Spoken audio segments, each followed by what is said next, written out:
Welcome to the summary of Julius Caesar, where we'll be doing the acts number 3, the acts number 4, and act number 5. No, there's no 6. Let us get this started with. Alright, first of all, remember from last time, Julius Caesar was being plotted to be killed against, and it's in Acts 3, Scene 1. Lowercase indicates scene number, capital case indicates act number.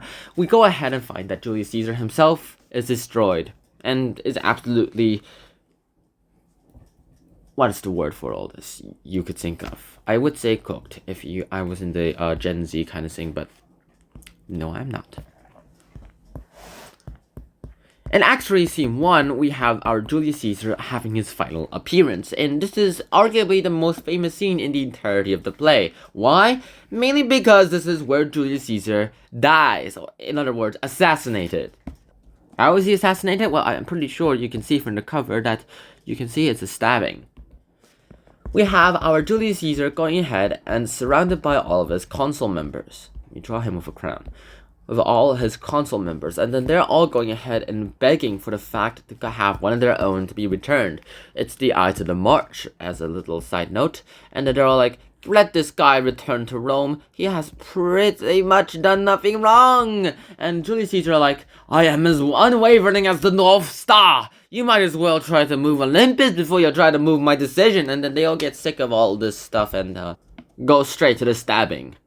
With Brutus, his best friend, giving him the last stab. And he's all like, this is when he says the final words, where he says, Et tu, Brutus, then falls Caesar. Which roughly translates to, you too, Brutus, then falls Caesar. In the original lines, though, it was probably his name was written as Brute, but for the sake of all this and for the audience, I'll write it as Brutus. Now, you too, Brutus, then fall Caesar. This means, just keep in mind that Brutus was the best friend of Julius Caesar, and now that everyone, including his best friend, has betrayed him, he finally realizes that this downfall was inevitable in the end because he was starting to act a lot like a turd, or a tyrant. Turd a tyrant, will you? And with this assassination, he was able to go ahead and fall down. But here's the thing. His mortal body may have fallen down, but his spiritual body has not yet. His spiritual body cannot interact with the real world, but it can still influence the events that are happening in this real world. What he's done while he was alive and what's happened and the cause of his death and the reasons of his death has made him look more like a martyr than, say, a traitor that was a tyrannical turd. Now they have a little problem because all the allies of Julius Caesar are going to come towards these consul members and going to go ahead and at least try to avenge their very own Julius Caesar. And to try to prevent all that, Brutus has to go ahead and try to make allies out of them. And because now that they are the ones in power, well, this is going to be a very juicy start for them. But first, they have to deal with the one little prick in the shoulder. Antony. Antony was a really, really big supporter of Julius Caesar, including the fact that he was probably related to Julius Caesar in some way. This resulted in Julius Caesar going ahead and, after his death, he has to go ahead and play his cards right to keep himself alive. Every other consul member is all like, kill Antony, he's probably going to betray us, he still loves Julius Caesar, doesn't he? And then he's all like, yeah, but, look at him. Can he do anything? He only requests to go ahead and see Julius Caesar's body and to have a eulogy at his funeral. And Brutus is all like, yeah, I'll let you do it. But Cassius is all, hell, sus this guy. And it's like, no, don't do it. But Brutus overrides everyone's commands for some reason. Probably because of the fact that he was Caesar's best friend. And he was the one who stabbed Julius's last stabbing. They don't argue with him. And so they permit Antony to speak at the funeral. At the funeral, Brutus speaks first, telling all the audience members who were the masses who all loved Julius Caesar to go ahead and explain towards them why they killed Julius Caesar and why they had assassinated him. They called him a tyrannical turd and listed all the things that he has done to make him such a tyrannical turd. And as a result, the masses were kind of understanding too, but they weren't exactly happy about it either. And then they found out that Antony was going to speak, and as soon as Brutus, finished speaking, he let Antony take the stage and make a few eulogy words about Julius Caesar. He talks about how Julius Caesar was a great guy and that his assassination was probably a little bit inevitable due to the fact that he was in his position of power. Assassination was probably the least of his worries. But he also urged the masses to remember the fact that Julius Caesar has done so much for them, that he has also went ahead and went into their minds and went into them and gave out everything. He was the one who brought back the people from the conquered territory so that their ransoms could be paid and to be able to fill the coffers of the Roman empty treasury. He was the one, Julius Caesar, was the one who went ahead and did everything he could do to go ahead and make sure that no one was dying. He was the one who made sure that the conquered lands stayed conquered, and that he even conquered some new territory too, in which he's talking about Gaul and Great Britain, and that he has deserved the crown of like becoming an emperor or a king at least 3 times, and he himself has offered the crown to Julius Caesar too.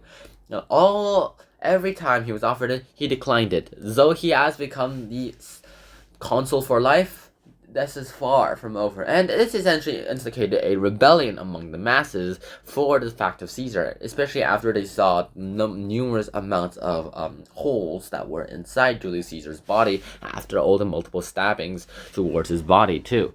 And because of that, Julius Caesar still lived on in the heart of these people. And the consuls who went ahead and assassinated him, well, they're all doomed. They intended to go ahead and kill the spirit of Julius Caesar along with the body of Julius Caesar, but unfortunately the masses still have a little fragment of Julius Caesar within all of them. And what happens in the end because of that? Because of that, they all died, and because of that, they ended up destroyed. The masses themselves have accidentally hit the self-detonation button because, well, if they detonate themselves, they detonate the leader at the same time. But who wins in this situation? No one. In the end, not a single Roman will be the one who will be ruling the former Roman Empire. Who will be ruling the Roman Empire now? Whoever conquers it too, at its weakened state. No one in power would be able to control it, because by the time they got their current power, it's already gone. By the time they reached out for the power, it's already gone. That's it.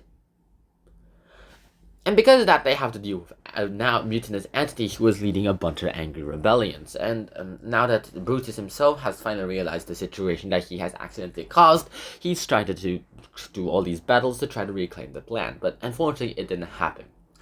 All the council members also suicided too, mainly because they thought the end was near. The end was not near, and they could have won the war, but they decided to kill themselves because they thought the war was already lost. And because they killed themselves, they had very few people to actually be able to have some sense, and so they inevitably lost the war because of that reasons. Brutus dead. Brute dead. Julius Caesar dead. Antonio kinda alive, but not exactly in a good position. Cicero, Marullus, Cassius, Casca, Sina, they're all dead. All because of the spirit of Julius Caesar living on inside the hearts of the masses. If you can still have someone live on inside your heart, that means that you can go ahead and keep them alive forever. And because of this, you learn from Julius Caesar the fact that you always have to have one eye open and look behind you. But I'm not going to tell you more about what you can learn from Julius Caesar, because that's what the analysis is for. But I suppose until next time, Shihona, peace. Bye-bye.